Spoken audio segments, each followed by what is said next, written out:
அடித்தா குண்டு வந்து அடித்து மேலே வந்து டமால் அடித்து நெஞ்செல்லாம் வெடித்து எல்லாம் அப்படியே மரணத்தை தள்ளுவாங்க. வேறு விஷயம்.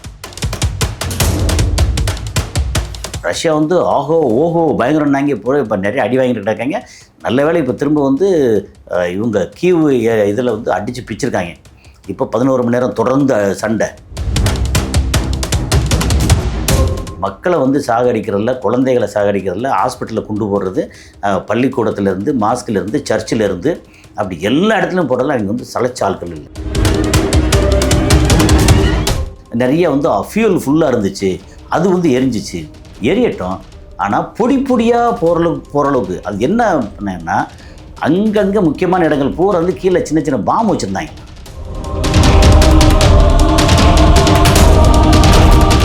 புதிய சிந்தனை நேயர்களுக்கு வணக்கம். இன்றைய சிறப்பு நேர்காணலில் நம்முடன் இருந்திருக்கும் சிறப்பு விருந்தினர் உலக செய்தி பகுப்பாய்வாளர் திரு அஸ்ஸாலி அவர்கள். சார் வணக்கம். வணக்கம் சார்.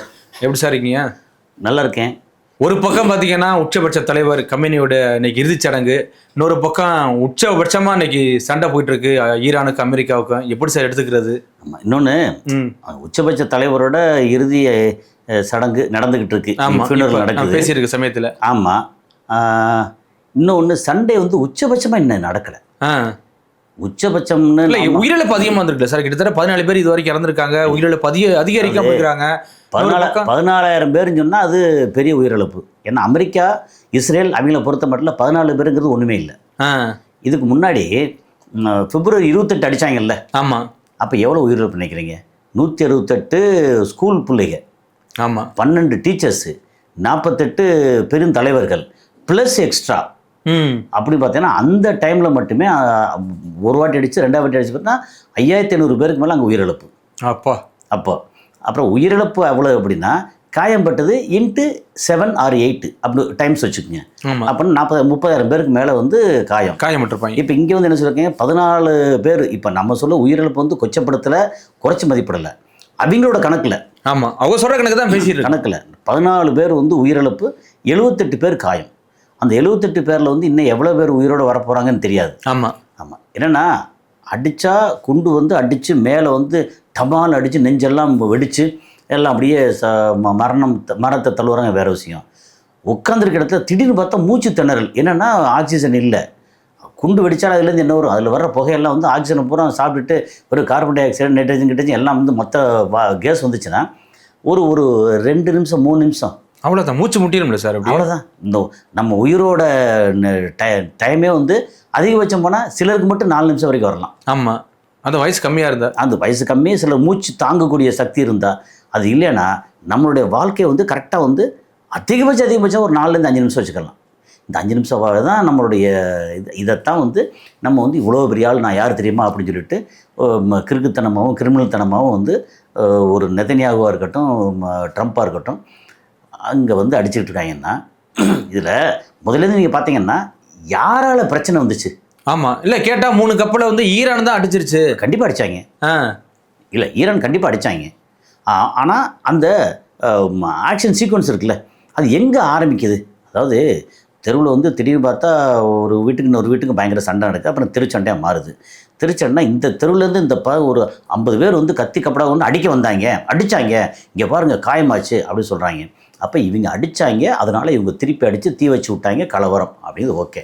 சரி, இந்த 50 பேர் ஏன் அடித்தாங்கன்னு ஒரு காரணம் வரும்ல. ஆமாம். அடித்தா இந்த தெருவில் உள்ளவன் அவன் முன்னாடி கைப்பிடிச்சி இழுத்துட்டான், அவன் பிள்ளைய கைப்பிடிச்சி தூக்கிட்டு போயிட்டான். அதை கேட்க போனால் எங்களை வந்து கண்ணத்தை அரைஞ்சிட்டான். அப்போ நாங்கள் சும்மா விடுவோமா? சரி, அப்போ சீக்வன்ஸ் ஆஃப் ஆக்ஷன் எங்கே ஆரம்பிக்குது? இந்த தெருவில் உள்ளவன் அந்த தெருவில் இருக்கிற பிள்ளைய வந்து தூக்கிட்டு போயிட்டான், தோப்புக்குள்ளேயே எங்கள் வீட்டுக்குள்ளே தூக்கிட்டு போயிட்டு ஏதாவது தப்பு பண்ணிட்டான்.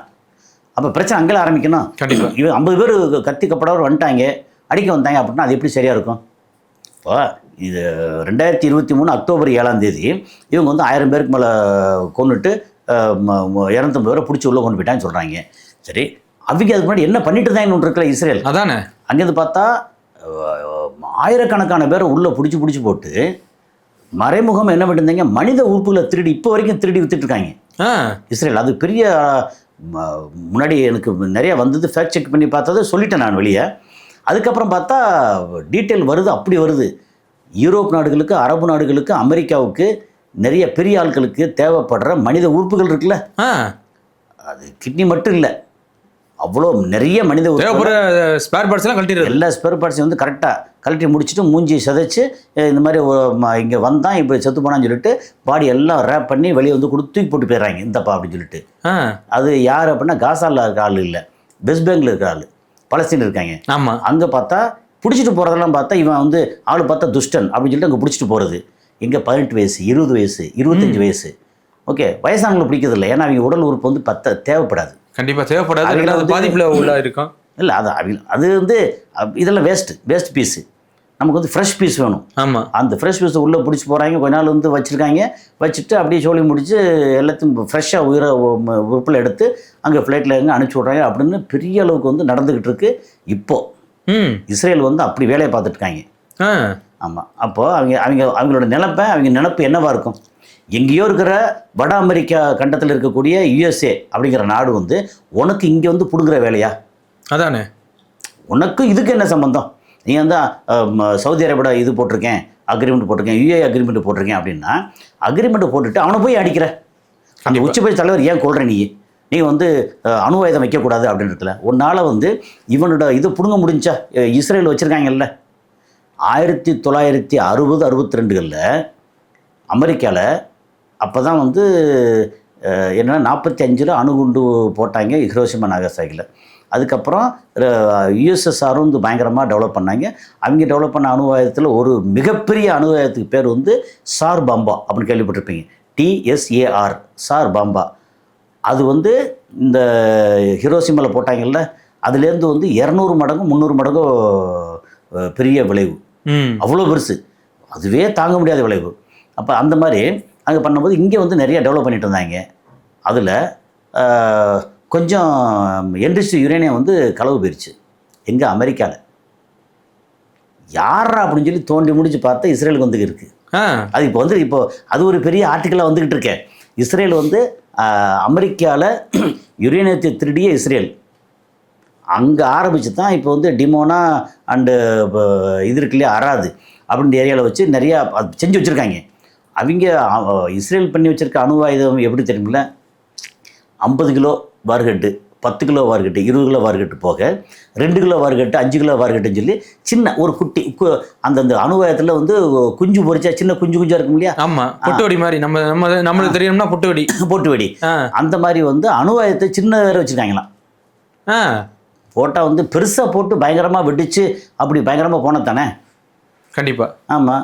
வந்து இதில் வந்து பந்தராபாஸில் ஒரு 1, தெஹ்ரானில் ஒரு 2 குண்டு, அப்புறம் முக்கியமான சில நகரங்கள் எல்லாத்தையும் 2-3 குண்டை போட்டு விட்டு பட்டா வந்து அங்கே போட்டேன். அணு ஆயுதம் எப்படி போடுவாங்கன்னா புஷேரில் போடுவாங்க. புஷேருங்கிறது கேள்விப்பட்டிருப்போம். என்னென்னா சவுத் ஈரான்லேயே இவங்களோட ரஷ்யாவோட உதவியோடு நடத்தப்படக்கூடிய ஒரு அணு ஆயுதம் இல்லை, அணு உலை. அங்கேருந்து கரண்ட் எடுக்கிறாங்க. அது வந்து ரஷ்யா சயின்டிஸ்ட்டு, ரஷ்ய ஆட்கள் நிறைய அங்கே இருக்காங்க, வேலை பார்க்குறாங்க. ஏப்ரலில் கொஞ்ச நாள் நிறுத்தி வச்சுட்டு கிளம்பி போயிட்டாங்க ரஷ்ய ஆட்கள். திரும்பி வந்து 2-3 நாளைக்கு முன்னாடி வந்திருக்காங்கன்னு யார் சொன்னால் தெரியுமில்ல? ட்ரம்ப்பு நேற்று நைட்டு சொன்னது. நமக்கு நேற்று நைட்டுனா அங்கே வந்து பகல். ஓகே. அப்போ அவங்க சொன்னது வந்து இங்கே 3 நாளைக்கு முன்னாடி வந்திருக்காங்க, இப்போ நாங்கள் அடிச்ச அடியில் திரும்ப ரஷ்யா கிளம்பி போயிடுறாங்க அப்படின்னு தெனாவட்டாக பேசுனது. அந்த பேசுனதுக்கு வந்து புட்டின் வந்து என்ன பதில் சொல்ல போகிறான்னு தெரியல. புட்டின் வந்து ரஷ்யா வந்து ஓஹோ பயங்கரம்னாங்க, இப்போ நிறைய அடி வாங்கிட்டு இருக்காங்க. நல்ல வேளை இப்போ திரும்ப வந்து இவங்க கீவ் இதில் வந்து அடித்து பிச்சிருக்காங்க. இப்போ 11 மணி நேரம் தொடர்ந்து சண்டை. ரஷ்யா வந்து அங்கே யுக்ரைன் அடிச்சிருக்க அடி வந்து வரலாறு காணாத அடி இப்போ. ஆமாம். ஓகே. அப்போ இப்போ புட்டினை வந்து உரண்டை இழுத்துருக்காங்க ட்ரம்ப்பு அடித்து திரும்பி போயிட்டாங்கன்னு சொல்லியாச்சு. ஓகே. இப்போ அங்கே புஷேர் பக்கத்தில் சின்னதாக குண்டை போகிறான்னு அணு குண்டை போகிறான்னு வச்சுக்கோங்க. இஸ்ரேல் போட்டு அங்கே ரேடியேஷன் வந்துருச்சுன்னு வச்சுங்களேன். அவங்க என்ன கிளைம் பண்ணுவாங்க நினைக்கிறீங்க? நீங்கள் வச்சிருந்த அணு ஆயுதத்தில் ரேடியேஷன் வந்துருச்சு. நாங்கள் சாதாரண குண்டு போட்டால் உங்கள் அணு ஆயுதம் வெடித்து ரேடியேஷன் வந்துச்சுப்பா, நாங்கள் காரணம் இல்லை. சரி, இஸ்ஃபஹான், நட்டான்ஸு, ஃபர்டோ இந்த 3 இடமும் வந்து அணு ஆயுத என்ரிச்மெண்ட்டுக்கு பேர் போன இடம். ஆமாம். அதாவது நட்டான்ஸ் அண்டு ஃபர்டோ வந்து அது வந்து என்ரிச் பண்ணுற இடம். என்ரிச் பண்ணி பத்திரமா வச்சிருக்க இடம் வந்து இஸ்ஃபஹான். அங்கே 3 இடத்துல அணு குண்டை போட்டு அங்கே வந்து ரேடியேஷன் வந்து வச்சுக்கலாம். உங்கள் இதில் தான் வெடிச்சு ரேடியேஷன் ஒழுங்காக உங்களால் பண்ண தெரியல, பாதுகாக்க தெரியல அப்படின்னு சொல்லி அதை கிளைம் பண்ண முடியும். அப்புறம் இதில் டெஹ்ரானில் போகிறான்னு வச்சுக்கலேன், அங்கே வந்து மறைச்சி வைக்கிறதுக்கு வழி இல்லாமல் அங்கே வந்து நாங்கள் குண்டு போடுறோங்கிறதுக்காக மறைச்சி வைக்க முன்னாடி டெஹ்ரானில் வச்சுருந்தீங்க, அதில் வந்து ரேடியேஷன் வருதும்பாங்க. அவங்க என்ன வேணாலும் பேசுவாங்க. மக்களை வந்து சாகடிக்கிறதில்ல, குழந்தைகளை சாகடிக்கிறதில்ல, ஹாஸ்பிட்டலில் கொண்டு போடுறது, பள்ளிக்கூடத்துலேருந்து, மாஸ்கிலேருந்து, சர்ச்சிலேருந்து, அப்படி எல்லா இடத்துலையும் போடுறதுல அவங்க வந்து சளைச்ச ஆட்கள் இல்லை. ஆனால் அவனுக்கு நேர் எதிராக இன்னொரு வீரனை பார்த்தா பயந்து நிற்பாங்க. அவங்க வந்து வீரனை பார்த்து அவன் சண்டை போடவே மாட்டாங்க. பொதுமக்கள், அப்பாவிகள், நிராயுதமான இருக்கவங்களை தான் அடிப்பாங்க அவங்க. அமெரிக்கா அப்படி இல்லை. அமெரிக்கா 2 பக்கம் அடித்து அவனும் செத்து போய் அப்புறம் கடைசியில் 18 வருஷம் 20 வருஷம் சொல்லிட்டு கிளம்பி துண்டக்கான ஓடுவாங்க. ஸோ அந்த மாதிரி ஒரு சூழலில் இப்போது பிரச்சனை வந்து எங்கே ஆரம்பிச்சதுன்னு பார்த்தோம்னா, நீங்கள் வந்து லெபனான் அடிக்காத அப்படின்னா அடிப்பேன்னு அடித்தா அப்போ நான் ஹர்மஸை க்ளோஸ் பண்ணுறேன். இப்போ ஹர்மஸை க்ளோஸ் பண்ணால் அப்படித்தான், ஆனால் நீ க்ளோஸ் பண்ணி பார்ப்போம், நாங்கள் எங்கள் கப்பல் அனுப்புவோம் அப்படின்னு சவுதி கப்பலும் கத்தார் கப்பலும் போது ஒரு இந்திய கப்பல் போகுது. போனால் போகாத அப்படின்னு சொல்லி வார்னிங் கொடுக்குறாங்க. அப்படித்தான் போகணுன்னு வர்றாங்க. அப்போ அடிச்சிட்டாங்க.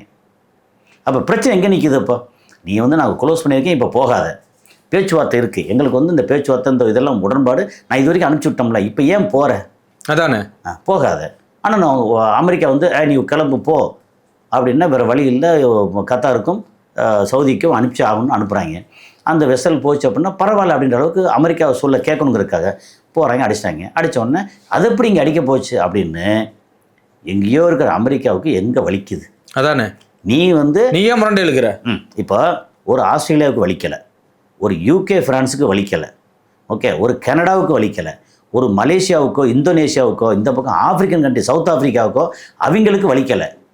சவுதியோட வெசல், கத்தாரோட vessel, India vessel, okay, India வெசல்னு சொல்கிறாங்க. ஆனால் இந்தியா வந்து தெரியல கரெக்டாக. ஒருவேளை இந்தியா வெசல் அடிச்சு இந்தியாவுக்கு வலிக்கலை. ஓகே, சைனா வந்து அவனோட அலையன்ஸில் இருக்கிறனால அதனால் அவனுக்கு வலிக்காது, ரைட்டு, ஓகே. வடகொரியாவுக்கு வலிக்காது, இதுக்கு ரஷ்யாவுக்கு வலிக்காது. ஆனால் உனக்கு அங்கே இருக்கிற உனக்கு ஏன் வலிக்குது? அங்கேருந்து மென்னாக்கிட்டு இங்கே வந்து எதுக்கு நீ வந்து குண்டை போடுறீங்க? குண்டை போட்டால் என்ன ஒன்று, இது வரைக்கும் நடக்காத ஒன்று ஒருவேளை நடந்துருச்சுன்னா உலகத்தோட மொத்த முகமே மாறிடும். என்னென்னா, இத்தனை வருஷம் ஆச்சுல, 1945 2ஆம் உலகப் போர் முடிஞ்சில்ல, முடிஞ்சதுக்கு அப்புறம் எந்த நாடாவது அமெரிக்காவோட நிலப்பரப்பில் ஓகே குண்டு போட்டிருக்கா, ஆயுதம் போட்டிருக்கா? அந்த நாட்டிலேருந்து ஒரு 5 ஃப்ளைட்டை கடத்தி ட்வின் டவரை அடித்தாங்க, பென்டகனுக்கு போச்சு. அப்புறம் அதெல்லாம் சொல்லுவாங்க. ட்வின் டவரில் வந்து ஒரு பெரிய கான்ஸ்பிரசியே இருக்குது. அங்கே வந்து முக்கியமாக வந்து ஃபைனான்ஸு சம்மந்தப்பட்ட ஒரு டவர். அங்கே உலகத்தில் ஃபைனான்ஸில் வந்து நம்பர் 1 யூதர்கள். ஒரு யூதர் கூட அன்றைக்கி வேலைக்கு போகல அங்கே. அப்புறம் பிளான்டு. அப்புறம் ஒரு ஃப்ளைட் வந்து இந்த மாதிரி ஒரு வெர்டிக்கலாக இது பெரிய பெரிய ஒரு பில்டிங் இருக்குது. வெளிப்பக்கம் வந்து ஃபுல்லாக கிளாஸ் இருக்குன்னு வச்சுங்களேன். உள்ளே வந்து காங்கிரீட் ஸ்ட்ரக்சர் எல்லாம் இருக்கும். சரி, ஃப்ளைட்டு போய் மோதுச்சுன்னா அந்த மூக்கெல்லாம் உடஞ்சி அந்த ஃப்ளைட் வந்து அது அப்படியே வெளியவா வரும்? அதானே நம்பர் 1.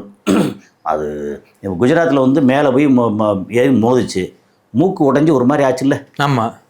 அப்போ இந்த ஃப்ளைட்டு மட்டும் அங்கே மேலே எத்தனை மாடி, 30 மாடியோ 40 மாடியோ அந்த இதுனா 110 மாடினா, சாரி 110 மாடி, 110 மாடி 80வது மாடியோ சம்திங் தான் அடித்தது, 80 90 மாடி அடித்தது.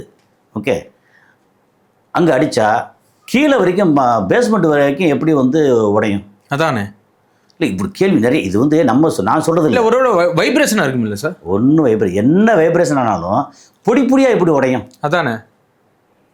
அது ஒரு இது வேணும்ல அங்கே மேலே. அப்புறம் என்ன சொல்கிறாங்கன்னா, நிறைய வந்து ஃபியூல் ஃபுல்லாக இருந்துச்சு, அது வந்து எரிஞ்சிச்சு, எரியட்டும். ஆனால் பொடி பொடியாக போகிற அளவுக்கு அது என்ன பண்ணேன்னா, அங்கங்கே முக்கியமான இடங்கள் பூரா வந்து கீழே சின்ன சின்ன பாம்பு வச்சுருந்தாங்களாம். அந்த பில்டிங் 2 பில்டிங்லையும். அங்கே அடித்த உடனே இந்த பாம்பு அடிக்கிற மாதிரி அதிர்வுல அங்கே அடித்த உடனே இங்கே ஃபுல்லாக வெடிச்சு மட அப்படியே கீழே இறங்கி கிரவுண்ட் ஃப்ளோரு அண்டர் கிரவுண்ட் வரைக்கும் வந்து சுக்குநூறு ஆகி போச்சு. இன்னொன்று, அங்கே அடிக்க வரைக்கும் அது பக்கத்து பில்டிங் எதையுமே பாதிக்கலையா? அதானே. ஏன்னா எப்படி பார்த்தாலும் அது அடித்தா, இப்போது அபுதாபியாக இருக்கட்டும் அல்லது UK, அமெரிக்கா, இந்த மாதிரி பெரிய நகரங்கள் இருக்குல்ல, அந்த நகரங்களில் பழைய பில்டிங் இருக்குல்ல, 20 மாடி 30 மாடி பில்டிங், அந்த பில்டிங்கை வந்து டிமாலிஷ் பண்ணுவாங்க. எப்படி பண்ணுவாங்க? கரெக்டாக இந்த பாம்பு இருக்குல்ல, கீழே அங்கங்கே பாம்பு வச்சு சுற்றியே வந்து எல்லாத்தையும் எவாக்குவேட் பண்ணி விட்ருவாங்க. அது அடித்தா அப்படியே புழு சரிஞ்சு கொட்டும். அது பார்த்துருக்கீங்கல்ல? ஆமாம். சேம் கண்டிஷன் அங்கே. சரி, இவ்வளோ தூரம் வந்து ஒசாமா பின் லாடன் வந்து அந்த ஃப்ளைட்டெல்லாம் கடத்தி அவங்க ஆட்களை வச்சு அப்படியே கொண்டு போய் பயங்கரமாக மோதினார் அப்படிங்கிறதெல்லாம் கதை. அந்த மாதிரி பண்ணுறவங்க அவங்க. ஓகே, இங்கே வந்து உனக்கு என்ன வலிக்குது? ஆனால் இது வரைக்கும் எந்த நாடும் இங்கேருந்து வடகொரியாவில் இருந்தோ, ஈரானில் இருந்தோ, சவுத் ஆஃப்ரிக்கா இல்லை, வேறு ஆஃப்ரிக்கன் கண்ட்ரியில் இருந்தோ, அமெரிக்காவுக்கு எதிரான நாடு, ஈவன் ரஷ்யாவில் இருந்தோ, ரஷ்யாவில் போகிறாந்தா இப்படி வருதுன்னு வச்சுக்கலேன், இங்கே ரஷ்யா மேலே இப்படி அலாஸ்கா அப்படின்னு தாண்டி அங்கிட்டு போயாச்சுன்னா அமெரிக்கா ரொம்ப பக்கம். இப்படி சுற்றி வந்தால் ஒரு 18,000 கிலோமீட்டர் வந்துச்சுங்க. இப்படி போயாச்சுன்னா ஒரு 2,000 கிலோமீட்டருக்குள்ள 1000-2000 கிலோமீட்டருக்குள்ள வந்துடும். ரொம்ப பக்கம் ரஷ்யா. சைனாவோ எந்த நாடும் அமெரிக்கா நிலப்பரப்புக்குள்ளே போட்டது கிடையாது, மிசைல் போட்டதில்லை. அந்த ஏவுகணையை போட்டிருந்தாங்கன்னா அமெரிக்கா நேரம் ஆடி போயிருக்கும். அவன் இங்கே வச்சுல உரண்டை இழுத்துக்கிட்டு இருக்கான். அநேகமாக ஏதாவது ஒரு இடத்துல இப்போ ஜாஸ்தி இப்படி போயிட்டு இருக்கு அப்படின்னா வடகொரியா ஏற்கனவே எச்சரிக்கை பண்ணியிருக்கான். இது மேலே ஈரான் மேலே என்னமாவது நீ வந்து தவறான குண்டுகளை உபயோகிச்சேன்னா நான் அமெரிக்கா மேலேயும் இஸ்ரேல் மேலேயும் அணு ஆயுதத்தை போடுவேன். ஏற்கனவே ஒரு ரெண்டு மாதம் முன்னாடி வந்து சொல்லிட்டு இருக்காங்க. ஆமாம், எல்லாம் ரெடியாக வச்சுருக்காங்க. சொல்லி முடிச்சுட்டு பார்த்தா ஏவுகணை இதை பரிசோதிக்கிறான். அந்த ஏவுகணை எங்கே போகுது? ஜப்பானில் அங்கிட்டு போய் விழுந்து அந்த பக்கம் போய் விழுகுது. அவன் கதறாங்க, ஐயோ இங்கே வந்துருச்சு அப்படின்னு. நான் தான் போடுறேன், என்ன செய்ய போகிற அப்படின்னு நிற்கிறாங்க. ஸோ இவனை ஒன்றும் பண்ண முடியல. அப்போ ஈரானை மட்டும் ஏன் அடிச்சுக்கிட்டு இருக்க? ஏன்னா சுற்றியே வந்து ஈரானை சுற்றியே மற்ற அரபு நாடுகள், இஸ்லாமிய நாடுகள் இருக்கு இல்லையா, அவங்க எல்லாம் வந்து ஈரானுக்கு எதிராக கட்டமைச்சு அங்கே தளங்கள் கொடுத்து அவங்க காசையும் பறித்து எல்லாம் பண்ணுறாங்க. அப்படிங்கிறது தான் இன்றைக்கி அந்த மாதிரி ஒரு சுச்சுவேஷனில் அடித்தாங்க. 3 இடத்துல முக்கியமாக அடித்தாங்க. 3 இடமும் வந்து ஈரானுக்கு ரொம்ப மிக முக்கியமான இடம். பந்தர் அப்பாஸுங்கிற அந்த துறைமுகம் கேள்விப்பட்டிருப்பீங்க. ஆமாம், அதோட பொருளாதாரத்துக்கு மிக மிக முக்கியமான துறைமுகம். அதில் சபகன் அப்படின்னு ஒரு துறைமுகம் வந்து இந்தியா அதை வந்து ஹேண்டில் பண்ணிகிட்ருக்கு ஈரானில். ஏன்னா ஈரானுக்கு இந்தியாவுக்கு நல்ல உறவு தானே. ஆமாம், கண்டிப்பாக. ஓகே, அங்கே பண்ணிகிட்ருக்கு. அதுக்கப்புறம் வந்து சிரிக் நகரம், அப்புறம் கேஷம் ஐலாண்டு, அது 3 இடம். 3 இடத்தையும் வந்து அடிச்சிருக்காங்க. பயங்கர அடி. அதில் தான் வந்து 14 பேர் இறந்து போனது, 78 பேர் வந்து காயம். ஓகே, அதுக்கப்புறம் இவங்க அடித்த உடனே திருப்பி வந்து ரிட்டாலியேட் பண்ணுறாங்கல்ல, அது எங்கன்னா குவைத் அண்டு பஹ்ரைன். பஹ்ரைன் எல்லாம் வந்து ஆடி போய் கிடக்கு. அது இத்தனைக்கும் மக்கள் வாழ்கிற இடத்துல அடிக்கலைங்க. இப்போ வரைக்கும் அந்த ஃப்ளீட் 5 இது இருக்கு இல்லையா, அந்த துறைமுகம், எது அவங்களுடைய கப்பற்படை கடற்படை துறைமுகம், அங்கே அடிச்சிருக்காங்க. அப்புறம் ஈசா என்னமோ ஒரு ஈசா ஏர்பேஸு பஹ்ரைனில் அதை அடிச்சிருக்காங்க. இப்போ அந்த இடத்த வந்து திரும்ப உடனே அமெரிக்கா பயன்படுத்த முடியாத அளவுக்கு அடிச்சிருக்காங்க சொல்கிறாங்க. இத்தனைக்கும் ரிட்டாலியேட்லாம் பண்ணியிருக்காங்க. அதுக்கப்புறமா வேறு வழி இல்லை. ஆனால் இன்றைக்கி வந்து குவைத்து கத்தாரில் வந்து பார்த்தீங்கன்னா இன்றைக்கி அவசர ஒளி எழுப்பப்பட்டிருக்கு, அலாவெல்லாம் கொடுக்கப்பட்டிருக்கு அப்படிங்கிறாங்களா சார்? இல்லை, அப்படி பார்த்தா யுஏஇயில் ஒளி வந்துச்சு, சவுதியில் வந்திருக்கு. யுஏஇ ஒளி வந்துட்டு அப்படி விட்டாங்க. இது பஹ்ரைன் அண்டு குவைத் தான் வந்து அடி வாங்கிட்டு இருக்கு. ஏன்னா இப்போ அந்த அஞ்சலிக்கு வந்து யுஏஇ போகலை, பஹ்ரைன் போகலை, குவைத்து போகலை. ஆனால் யுஏஇ வந்து இவங்கள்ட்ட கொஞ்சம் இணக்கமாக இருக்காங்க. அடி வந்து யுஏஇக்கு அடி விழாது அப்படிங்கிறது தான். ஆனால் இப்போ அங்கே தாஃப்ரா ஏர்பேஸ், அமெரிக்காவோட ஏர்பேஸ் அங்கே இருக்குது. தாஃப்ரா ஏர்பேஸ்னு அபுதாபியில் அங்கே இருக்குது. ஓகே, அதை வந்து இனி இவன் பயன்படுத்தினான்னா திரும்ப அங்கே அடிப்பாங்க. பயன்படுத்தக்கூடாது. அவனுடைய இடத்த அவன் ஏர்பேஸையோ அமெரிக்கா பயன்படுத்த விடாமல் தடுக்க முடிஞ்சிச்சுன்னா, அந்தளவுக்கு தடுக்கிற அளவுக்கு இவங்களுக்கு வந்து கெத்து இருக்கான்னு தெரியாது. தடுத்தாங்கன்னா யுஏஇ வந்து ஒன்றும் செய்ய மாட்டாங்க, சவுதியை ஒன்றும் செய்ய மாட்டாங்க. இல்லைன்னா அவங்க வந்து ஈரான் வந்து இது பயங்கரமாக அடிப்பாங்கன்னு அர்த்தம். ஆனால் அமெரிக்கா கிட்டத்தட்ட 80 நிலைகளை வந்து அட்டாக் பண்ணியிருக்கு அப்படின்னு சொல்லி. 80 நிலைகள் 80 இடம். அதாவது இப்போ சிரிக் நகரம்னு வச்சுக்கலேன், அதில் வந்து ஒரு 20 இடத்துல போட்டிருக்காங்க, 20 பாம்பு போட்டிருக்காங்க, 20 இடம் 80 இடத்துல அடிச்சிருக்காங்க. அப்புறம் 87 இடமோ 80 தாண்டி வந்து ஈரான் வந்து இந்த 2 இடத்துல அடிச்சிருக்காங்க. 80க்கு மேலே. அது இடம் ஒரு இடம். இப்போ நம்ம வந்து சென்னையில் வந்து இப்போ நீங்கள் அண்ணா எடுத்தேன்னா அண்ணா நகரில் அங்கே ஒன்று இங்கே ஒன்று போட்டோம்னா ஒரு 25 இடத்துல போடலாம்ல. ஆமாம், கண்டிப்பாக 25 இடம் அந்த கணக்கு. அது 80 நிலைகள். கண்டிப்பாக சார், என்ன நடக்குதுன்னு பொறுத்து வந்து பார்க்கலாம். மிக்க நன்றி சார். நன்றி.